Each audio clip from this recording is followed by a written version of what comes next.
इस वीडियो में मैं आपसे कंटेंट की एक जो मेन टाइप है यानी कि रिटन कंटेंट उसकी बात करूंगा कि जो पहला फॉर्मेट है जिसमें से 4 फॉर्मेट्स में से text, image, video and audio, हम टेक्स्ट की बात करेंगे।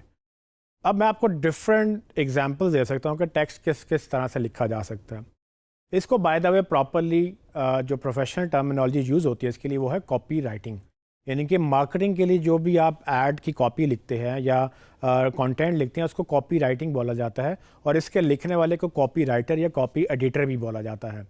ये प्रोफेशनल टर्म्स हैं, लेकिन जो कि लोग ज़्यादातर कंटेंट कहते हैं तो कंटेंट राइटर या कंटेंट एडिटर भी इसको बोल देते हैं। तो आपको पहले क्या करना है, आपको अगर कंटेंट या कॉपी राइटिंग की बात करनी है तो उसमें आपके पास डिफरेंट टाइप्स हैं। यानी कि आप वेबसाइट की कॉपी लिख सकते हैं, आप ब्लॉग लिख सकते हैं, आप आर्टिकल लिख सकते हैं, न्यूज़ लिख सकते हैं, एनालिसिस लिख सकते हैं, आप प्रोडक्ट की कैटेगरीज या प्रोडक्ट की डिस्क्रिप्शन लिख सकते हैं।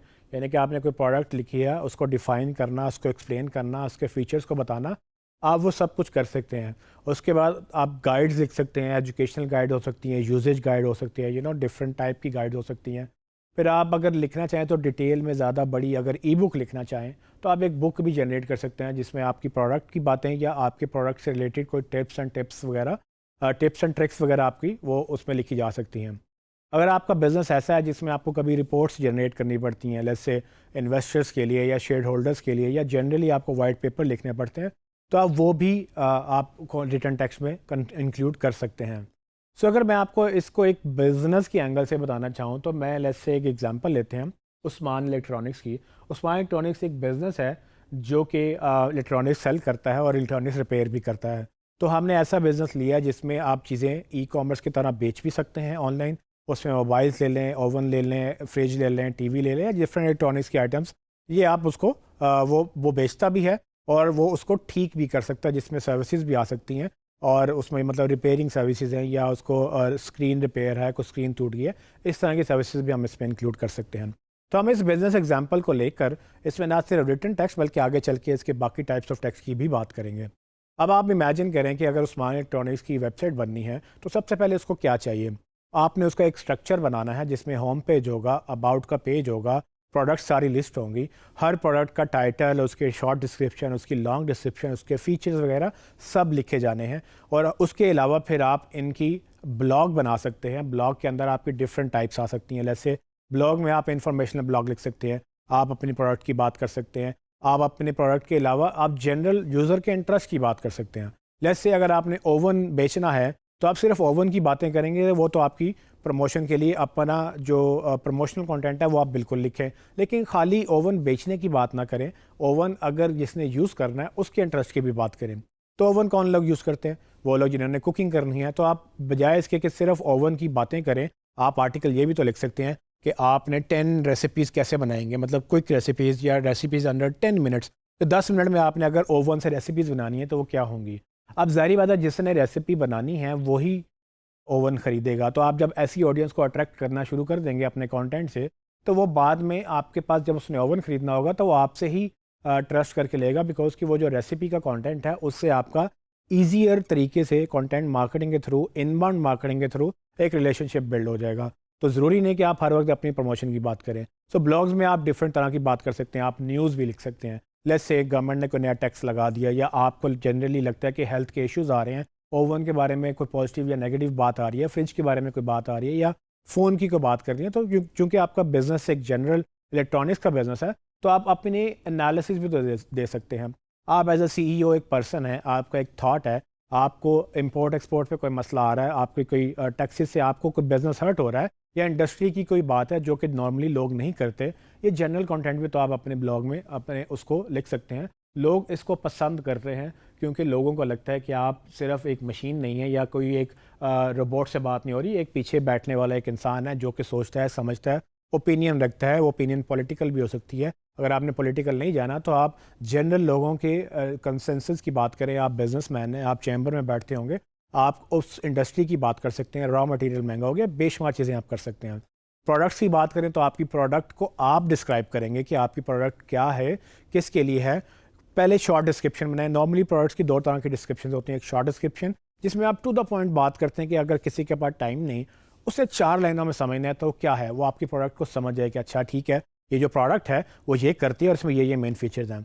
फिर आप उसकी लॉन्ग डिस्क्रिप्शन भी लिखते हैं। वो लॉन्ग डिस्क्रिप्शन 1500 वर्ड्स की हो सकती है, 1000 वर्ड्स की हो सकती है, 2000 वर्ड्स की हो सकती है। उसके अंदर आप लिखें कि अच्छा भाई अगर आप ये करते हैं तो ये इसका ये फ़ीचर मौजूद है, अगर आप ये करते हैं तो अगर आपको ये चीज़ चाहिए इसमें ये फ़ीचर्स भी मौजूद है। तो आपके पास पूरा प्लेग्राउंड होता है, आप तसल्ली से उसको डिटेल में लिखते हैं। ये कंटेंट उन लोगों के लिए होता है जिनको तसल्ली से रिव्यू करना होता है कि भाई ठीक है मैंने ये देखना है तो इसमें फ़लानी चीज़ है या नहीं है, या फ़लानी चीज़ है या नहीं। फिर उसके बाद अगर आप देखें तो आप गाइड्स बना सकते हैं, मतलब आपने कोई आर्टिकल लिखे हैं इस तरह के जो टिप्स एंड ट्रिक्स से रिलेटेड हैं, तो आप उसको गाइड में कन्वर्ट कर लें। ये गाइड एक बहाना होता है लोगों को कुछ फ्री देने का, और उसके अगेंस्ट आप अपना उनका नंबर ले सकते हैं।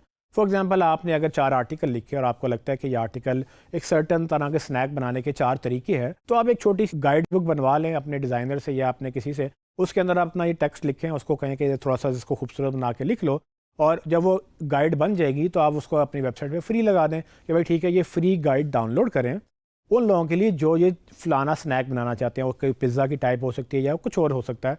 तो आप उसके 4-5 टिप्स को एक गाइड में ट्रांसलेट करके जब आप उसको लिख देंगे तो लोग उसको डाउनलोड करना चाहेंगे, और इस बहाने से आप उनसे ईमेल या नंबर उनसे ले लेंगे। सो आप ये कह सकते हैं कि सब्सक्राइब करें ताकि आप ये फ्री गाइड डाउनलोड कर लें, या आप अपना नंबर दें ताकि आप फ्री गाइड डाउनलोड कर लें, या किसी भी तरह से आप उसको वो गाइड देना चाहेंगे और वो आपको नंबर मिलना शुरू हो जाएगा। इससे आपका वो जो डायरेक्ट मार्केटिंग वाला कॉन्सेप्ट है कि हाँ ठीक है, जिसने आज आपको गाइड डाउनलोड की है, कल अगर आपकी नई प्रोडक्ट आती है, कोई नई प्रमोशन आती है, कोई डिस्काउंट आता है, कोई स्पेशल डे आता है, कोई कुछ आपने लॉन्च किया है, आपके पास वो डेटा मौजूद होगा। तो आप अपनी गाइड के थ्रू वो डेटा कलेक्ट कर सकते हैं।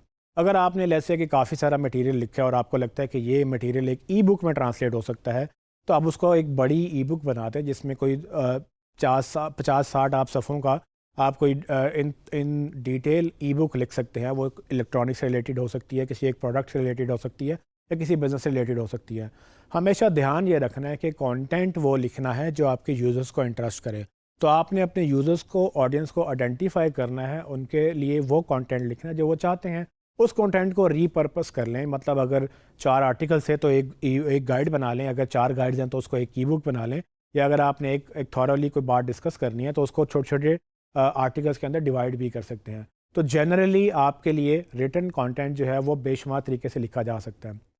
अब अगर आपको खुद लिखना नहीं आता तो ऑफ कोर्स आप किसी को हायर कर सकते हैं, आप उनसे ये लिखवा सकते हैं, लेकिन आपको इतना ज़रूर समझना है कि आपका बिज़नेस है क्या। आपको जब कोई एजेंसी या कोई मार्केटर ये पूछे कि सर हम लिख देते हैं बट लिखना क्या है, तो आपको पता तो हो कि अच्छा यार ये मेरी प्रोडक्ट है, इसके बारे में ये लोग पूछते हैं तो इसके बारे में ये लिख के दे दो मुझे। कि आपको रिटन कंटेंट के बारे में आइडिया होना चाहिए कि आप लिखने में क्या क्या कर सकते हैं। एक चीज़ आपने ज़हन में रखनी है कि इसकी क्वालिटी और क्वांटिटी दोनों इंश्योर करनी है। अगर आप एसईओ फ्रेंडली कंटेंट लिखना चाहते हैं तो गूगल ये कहता है कि कम से कम 600-800 वर्ड्स होने चाहिए हर पेज के ऊपर।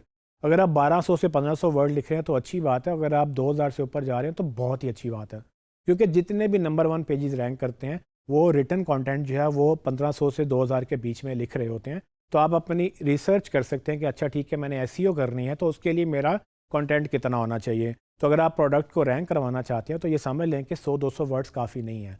अच्छा ये भी लोग गलती करते हैं कि वो एक ही कंटेंट पूरे पेजेस पे लिखवा लेते हैं। लेट्स से वो कहते हैं कि उस्मान एक ही बात है, मतलब हर जगह पे लिखे जाए तो क्या मसला है। वो डुप्लीकेशन में आता है और वो हमने एसईओ में कवर किया है, लेकिन आपने मेक श्योर करना है कि कंटेंट एक तो किसी का डुप्लीकेट ना हो ताकि आपको पेनल्टी ना पड़े। दूसरा ये कि आपको वो सेम कंटेंट आपने अपनी वेबसाइट पे नहीं लिखना ताकि लोग बोर ना हो जाएं। कंटेंट इंटरेस्टिंग होना चाहिए, कंटेंट लैंग्वेज अच्छी होनी चाहिए, ग्रामेटिकल मिस्टेक्स ना हो उसमें, आपके स्पेलिंग मिस्टेक्स ना हो, क्योंकि अगर आपने कंटेंट लिखा और वो अच्छा ना लिखा गया तो कंटेंट बेकार हो जाएगा, वो इफेक्टिव नहीं रहेगा और कंटेंट की एफर्ट ज़ाया हो जाएगी। सो रिटन कंटेंट की मैंने आपको डिफरेंट एग्जांपल्स बताई। आप अपने बिजनेस के मुताबिक इस एग्जांपल को अंडरस्टैंड करते हुए अच्छा कंटेंट लिखें या लिखवाएं या अपने क्लाइंट को सजेस्ट करें, किसी भी तरह से करें, लेकिन रिटन कंटेंट एक मेजर पार्ट है। इससे एसईओ भी इनेबल होती है। कल को जब आप ऐड से ट्रैफिक लेकर आएंगे तो वो लैंड करेंगे तो वो ऐड की ट्रैफिक भी एक लैंडिंग पेज पे लैंड होगी, वो भी आपको रिटन कंटेंट उसमें भी चाहिए। तो ये रिटन कंटेंट की एक बहुत मेन अहमियत हासिल है इसको, और एसईओ में जो कीवर्ड रिसर्च होती है ना वो इस कंटेंट में से ही निकलती है। तो आई होप कि आपको आइडिया हो गया होगा। इसमें आप कोशिश करें कि रिटन कंटेंट पे सबसे ज़्यादा एम्फेसिस करें, बट बाकी कंटेंट भी इंपॉर्टेंट है जो कि मैं आपको नेक्स्ट वीडियोज़ में बताऊँगा।